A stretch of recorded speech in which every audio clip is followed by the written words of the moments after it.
Allegedly, allergies are caused by a lack of parasites. I don't know how true that is. I don't know that that's proven. I've like heard that that's a theory, but I don't know. I'd have to look. I don't know how much that's proven versus that's like suspected, or is that, you know, tiny data set proven but not widely proven. I don't know. I assume it's more the standard immune response and not just lack of parasites. Though I think, you know, something I've seen with allergies is we still don't understand the gut at all. Realistically, there's a lot that's not understood. So a lot of things with hormones, a lot of things with allergies, etc., etc., they're still finding weird linkages between those and gut flora. So, you know, it could be anything until we fully understand the body. You know, there could always be some unknown, for sure. You think we're better off without parasites? No, there are tons that are normally in or on your body that are supposed to be there. Although it's not always parasitic, it's like more so symbiotic relationships, like the little mites on your eyelashes and in your eyebrows and things like that. They're there, and it's fine. They're removing dead skin, if anything. It's okay. You know, try not to think about them too hard, but yeah, they're your friends. Something aside me, please. I mean, you're filled with bacteria. Like, absolutely filled with it. So, you're supposed to have that. Parasitic is defined by it not being symbiotic in some way. Yeah, exactly. That's what I'm saying. Like, most things that are in you that are organic are going to be, most of them, properly symbiotic and not, like, proper parasites. For sure. But there are things that are just going to be there that are, yeah, they might be parasitic, but they're not super harmful. That's when you should care. Is it you thinking, or the gut bacteria? Yeah, me and my gut hive mind have decided XYZ. Solid percentage of your body mass is foreign bacteria.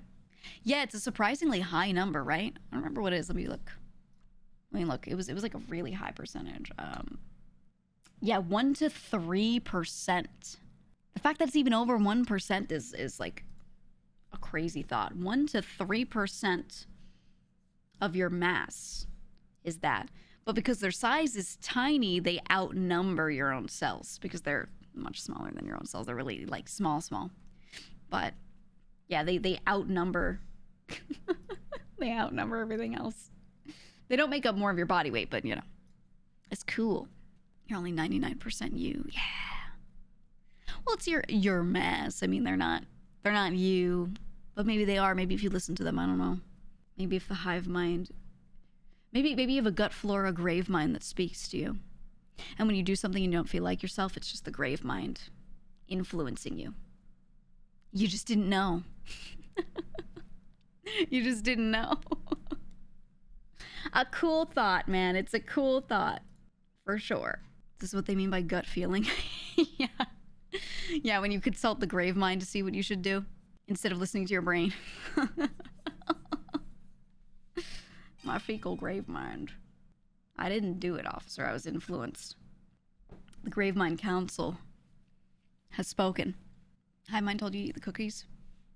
I mean, there's a good amount of thought behind, and they're currently researching, cravings being kind of decided or influenced, I should say, by your gut flora, right? And looking into how much that affects your body thinking it needs a certain thing. And obviously there will be things like, wow, I'm thirsty because I need water, because your cells don't have enough water available, right? Or certain processes, you start to feel thirsty because certain processes aren't happening the same way, et cetera, et cetera. But there are other things where they feel like maybe some of those cravings are affected by the gut flora more than just anything else in you. So it's interesting. It's very interesting. And I don't know, you know, what the truth of it all is. They're still researching, but at the end of the day, if my body craves something, I try to figure out a reason.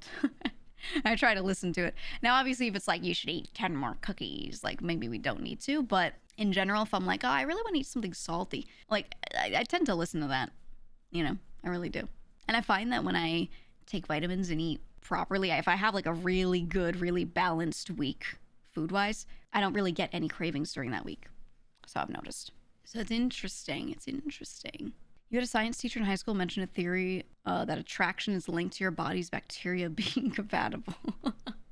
It could be a lot of things. I think the thought there was because we do know the gut flora can influence hormones a little. They were thinking that the pheromones that you give off, the scent that you give off, could be affected by that, right? That's part of, from what I've read, that's part of that school of thought, which is cool.